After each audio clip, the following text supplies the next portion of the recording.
This is the all-new Global Z DLC-coated 8-inch chef's knife. Let's unbox it, put it to work, give it a little prep sesh, and see how it performs. Very first thing, first impression, the box. I love it. Does it affect the performance of the blade? No, but it affects your very first impression, your first experience at a glance. And compared to the other global packaging, which is kind of a flimsy cardboard plastic hybrid, it still looks nice, but geez, the box just changes things in my mind. Okay, I'll get over it. Box with a sleeve. And then here we go. Just kidding, we got a little bit more to go. Sleeve protects the box. Box protects the blade, which is then protected even more with this foam insert. We have a plastic sleeve, and there you go. In addition to that, you're going to get a certificate of authenticity. Say that once. And then you're going to get a little microfiber cloth to polish her up with. I'll be real with you.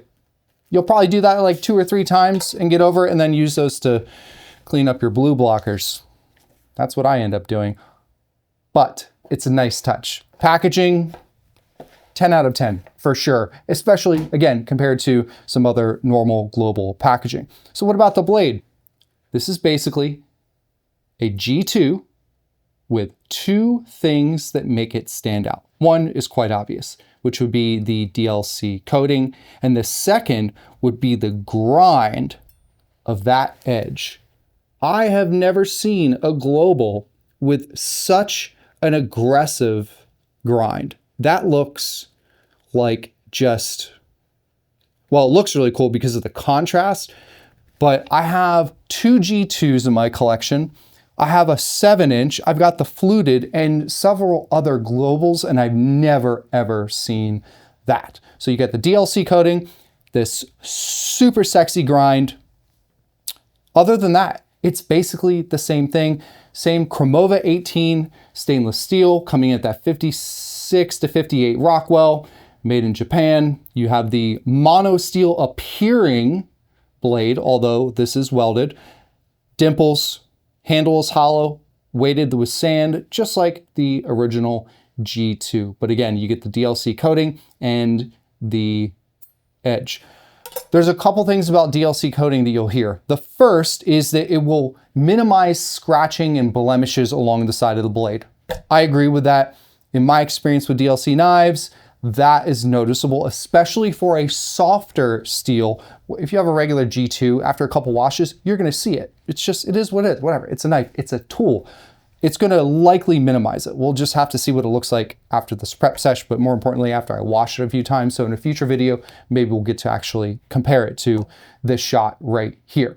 The next thing you'll hear about DLC is it drastically increases the Rockwell hardness of the knife. That's very misleading. I've seen things up to like 185 Rockwell or 65, it doesn't matter. It was well over 100. Here's the deal. The DLC coating doesn't go to the edge, okay? So what's that mean? It means that it's not affecting the Rockwell hardness of the blade. So don't fall for that. The other thing you're gonna hear is that the DLC coating will minimize food release. I would say that this may be true, but what's really gonna minimize food release is going to be a sashimi finish or hammers along the side or hollows. And even more importantly than that, it's going to be your technique. So don't get hung up on food release. Here's the deal. You know what DLC coating does? Makes a blade look badass. Look at that, the contrast. At the end of this video, I'll put the product video I did. I haven't used this yet, but I did the product video and then I washed it. That'll be at the end, so you can check that out. It's a beautiful looking knife. Okay. Let's get to work. Lemon. Check it out. I did it. Finally got the third camera angle. If you're new to the channel, this is gonna be normal to you. For everyone else, I've got 1, I've got 2, and I've usually moved this one. Got the 3. Black Friday. Good deal. Okay, here we go. Now, if I go like this, it's sticking. Does it maybe help the next slice push off the first slice? You get what I'm saying. Maybe a little bit, but ideally, if you don't want product to stick, come up at a little bit of an angle.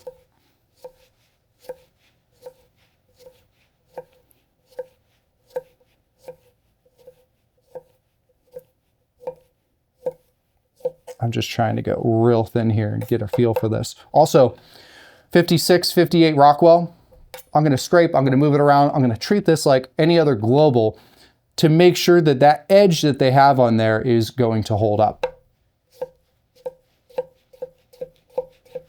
I mean, that's very, very, very sharp.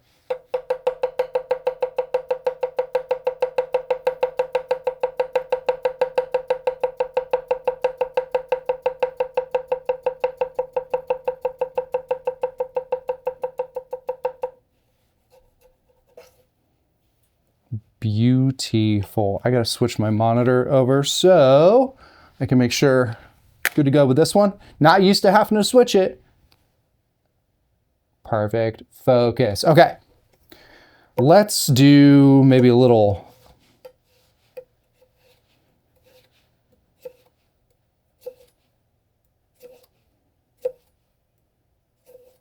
never cut an onion or an onion. Never cut a lemon like this. But I wanted to see, this is stupid sharp. What am I going to do with this? Simmer in some water, pull out all that juicy goodness, let it cool. A little honey, a little lemonade. Okay, so right there is where I can really feel this fine edge. The blade is just digging into that board, which for rock chopping, you're just going to dull the knife. This is a larch board. It can handle a fine edge like this, but this is, I mean, it feels like almost like a rubber or one of the Hasegawa, the Pro Soft, where it grips a blade. That's very interesting. So let's go back to a push. Okay, that feels good.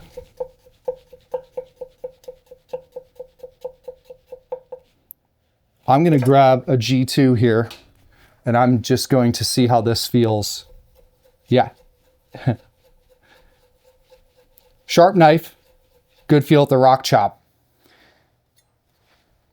Very, very different than this at the rock chop because it just, I love it. So if you are primarily doing the rock chop for your food prep, this is going to take some getting used to. It's that simple. I would put this in the sense of that grind up a bit more into a much thinner geometry, higher Rockwell Japanese knife. Like I'm thinking Enzo Karitsuke, the Takamura SG2, this Nigara SG2, Yoshikane. Sometimes they are just so fine. They just right in there. Let's see. You can see some nice fresh marks in here too. Being real. Okay, let's do some apple. That is a nice, actually, let's bring you up to here. Pretty clean slice. Sometimes you get a bit of a wedging effect. There's a little bit of a crunch there. It also depends on the type of apple. Pretty smooth, pretty clean.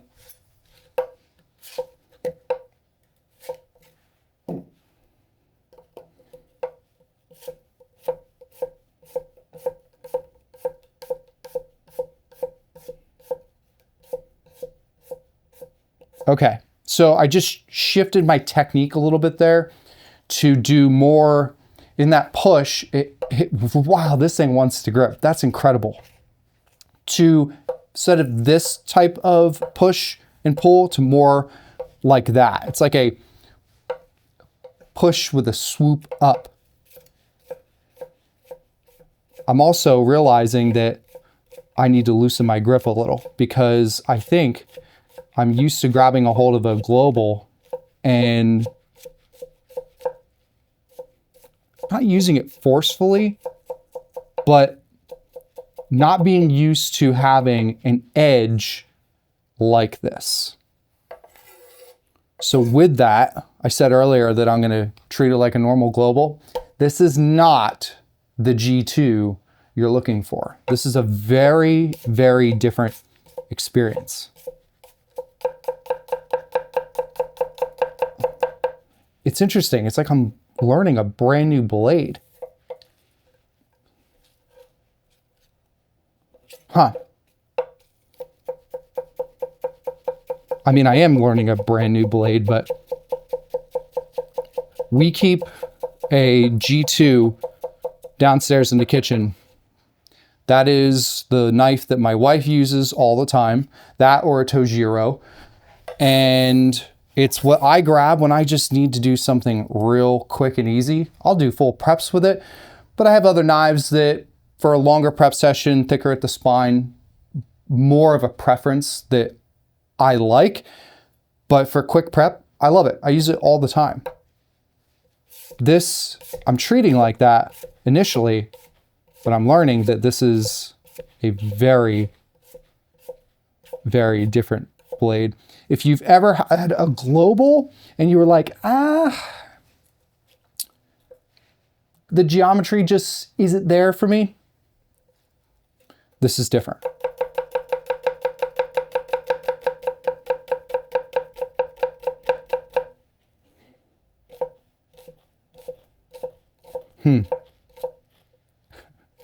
The way it grabs the board, that's wild.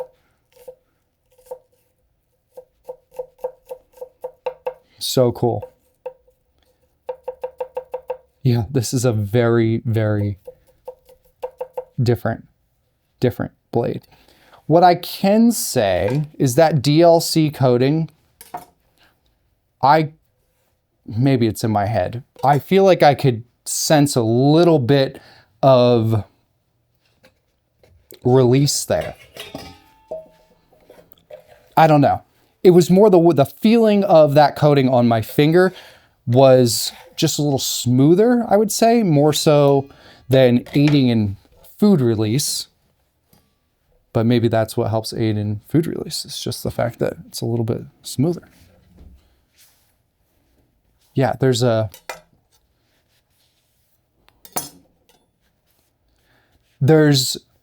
little less drag, Tomatoes.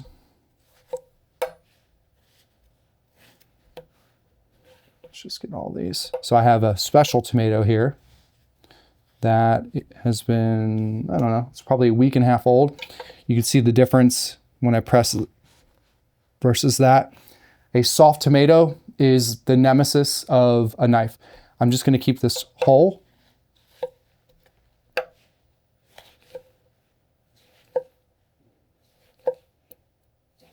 This is doing pretty good.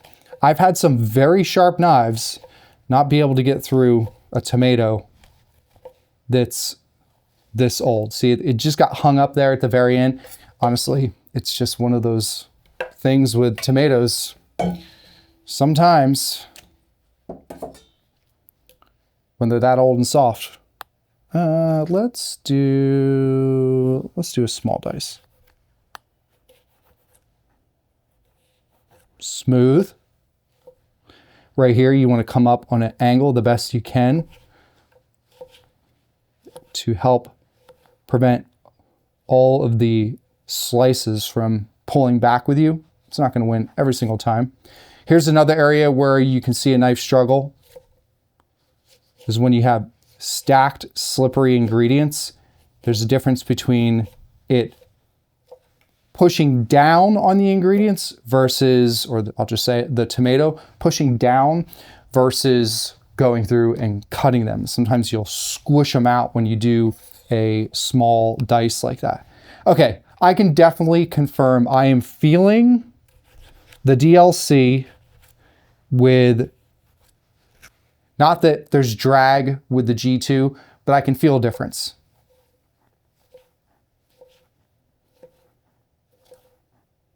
Especially when I'm running my finger along it.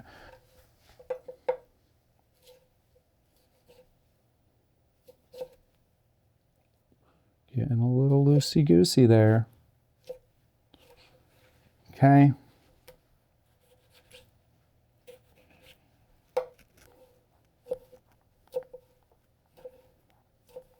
See how I came down like that? Instead of keeping it up and those pieces came flying back?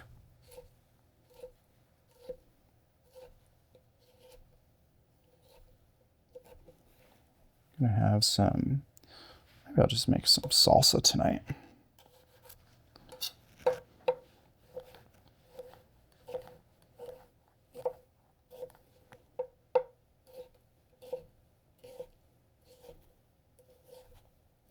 Okay.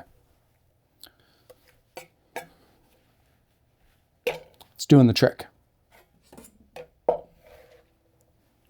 Sweet potato. Woo!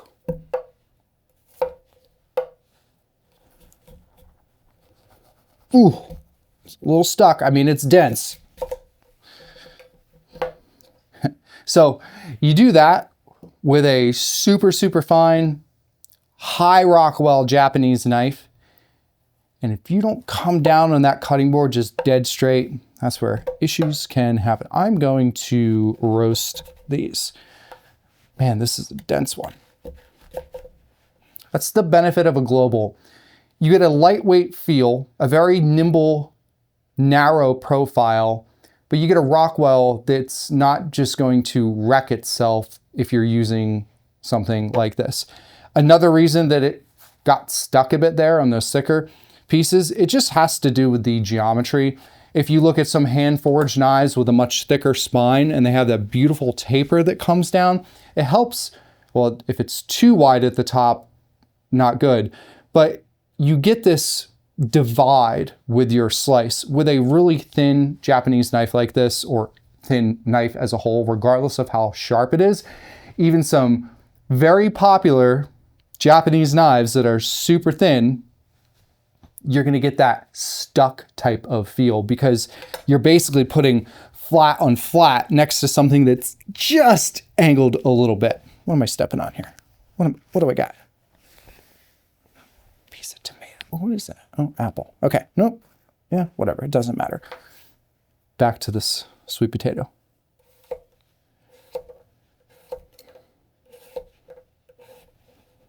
Ooh, look at that. Okay, this right here is a prime example of how accidents happen.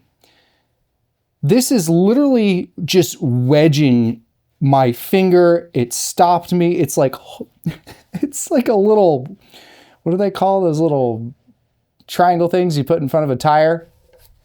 You know what I'm talking about. So if your food gets hung up on your fingers like that, just be careful. It's an 8-inch blade. It's thin. So clear your blade so you don't end up. Keep going.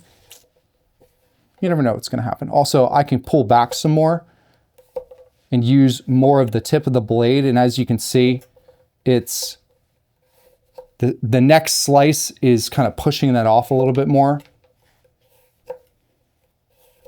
Wow, that's crazy how it's just getting hung up on my hand.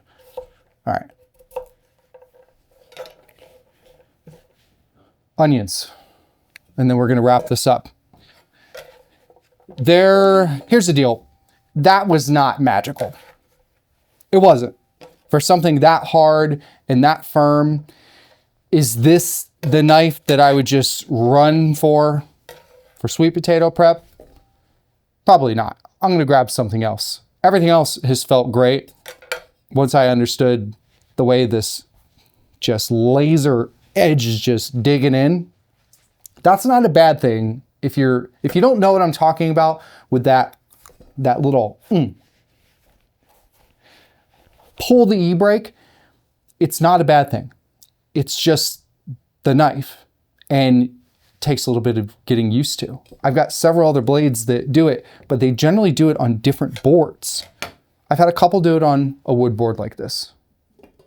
But I mean, this thing is, it's cool. Okay, tap chop.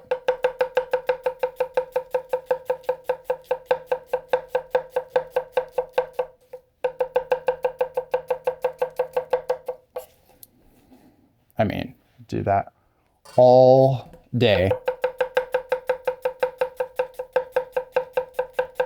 Now, I just got done talking about that break into the board. With a tap, it's not doing it whatsoever.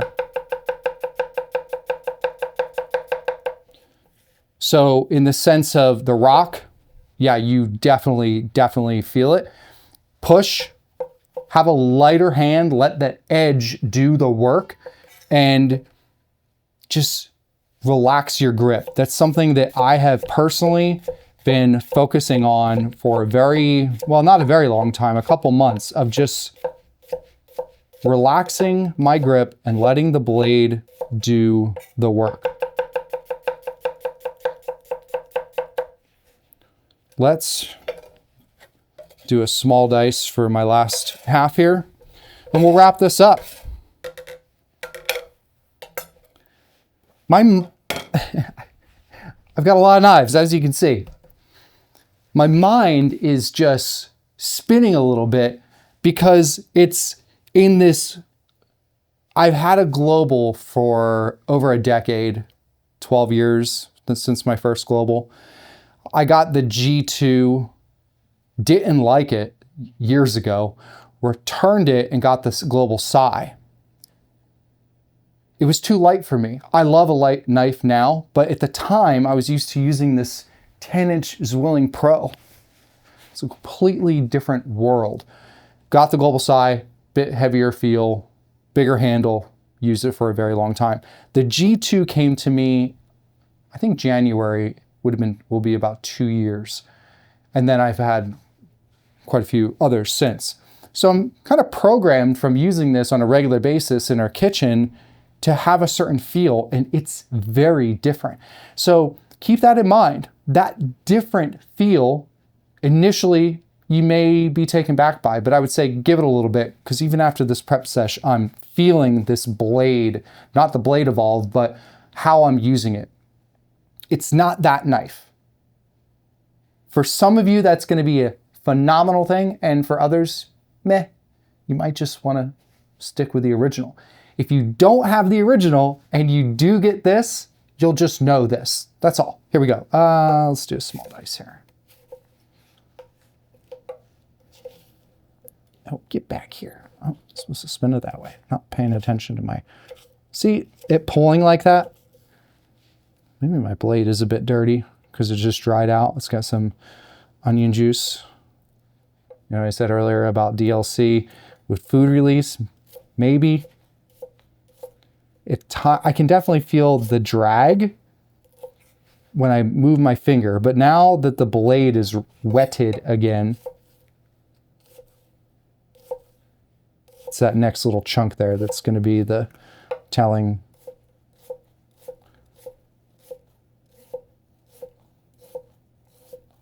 When I say the blade being wet again, ooh, can we do it? Yes. Just that little bit of pause that I had there when talking to you, you can see the onion juice dry and stuck to the side of the blade. I think that's why that didn't work as well. We'll see right now. Yep, same technique,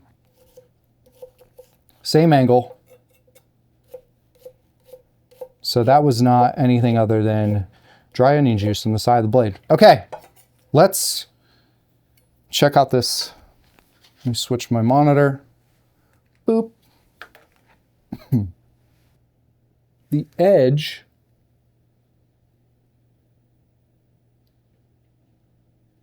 looks the same to me.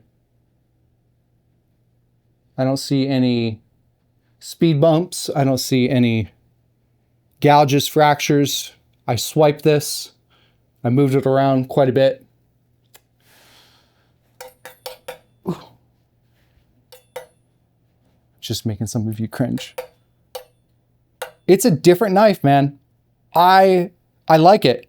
I'm gonna take this one away from downstairs. Oh no, I shouldn't. I should leave it there so my wife doesn't get got by this. Quick recap. It's the same G2 in the sense of the profile. In the sense of the way it looks, it's blackened. In the sense of the edge grind, it's sharp. It is a completely different world.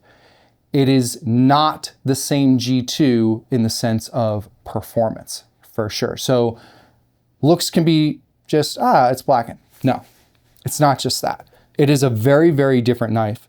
And rock chopping there, maybe some really shallow chives, green onions, something like that, where you're really light-handed and you're not really going high off the board. I can even feel it right there. I really have to, okay, so I just dropped my elbow a bit and it's a little less than where I normally keep. So that could also be determined based off of the thickness of your cutting board, the height where you're at. I mean, I've used plenty of knives and again, there's certain ones that just dig in and it's a cool thing. You'll get what I mean. If you get this knife, you're gonna get what I mean. If you have a knife that has done it or still does it and you just, I don't know. This is just me being a complete freaking nerd over these nuanced differences, but not so nuanced when you're going back to back and using these different knives. So, okay, this is it. The Global Model Z 8-inch chef's knife. Get off of me. With the DLC diamond-like coating. Now available at cutleryandmore.com. I'm Chef Brandon. Thanks so much for tuning in. Let me know, based off of how you think I have what am I trying to say? Do you think that my experience here and what I shared with you would affect you in the sense of how you like to use a knife, the knives you've used in the past? You saw it real time. Let me know what you think. Have a good one. Oh, jeez. Got more tomato stuck to my foot. Jeez.